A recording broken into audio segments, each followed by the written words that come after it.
It's a month since the horrific death of his wife, and Praveen Halapanavar has the look of a man who wakes up in the morning thinking none of it can be real.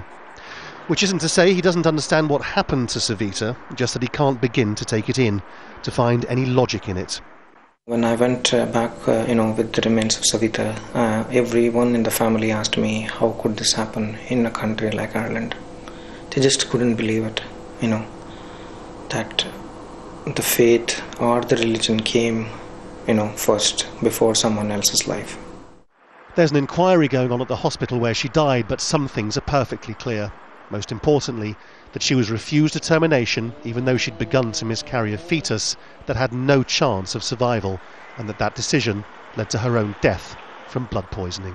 20 years ago, the Supreme Court in this country ruled that a woman could have an abortion if the fact of being pregnant was a danger to her life, and yet for 20 years, politicians in this country refused to legislate.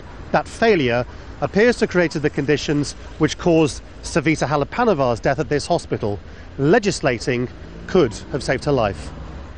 Friday also marked the deadline for the Irish government to respond to a demand from the European Court of Human Rights that Ireland respect some abortion rights.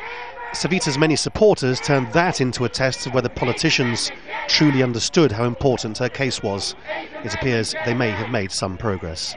There's a clear timetable now to get to the point at which legislation should be introduced, but in the past there's been so much slippage, so much political intransigence around this issue that we think there is now need for a cast iron guarantee and a clear deadline by which legislation will be introduced in Parliament.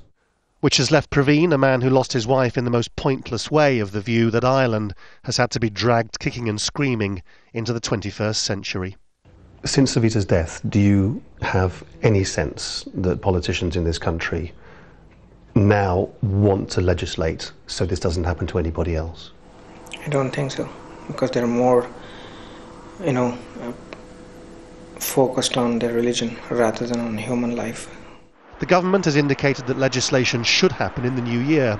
Still, the anti-abortion movement here is hugely powerful. The next few weeks will help define the extent to which the church here still holds sway over the state. Laurence Lee, Al Jazeera, Galway.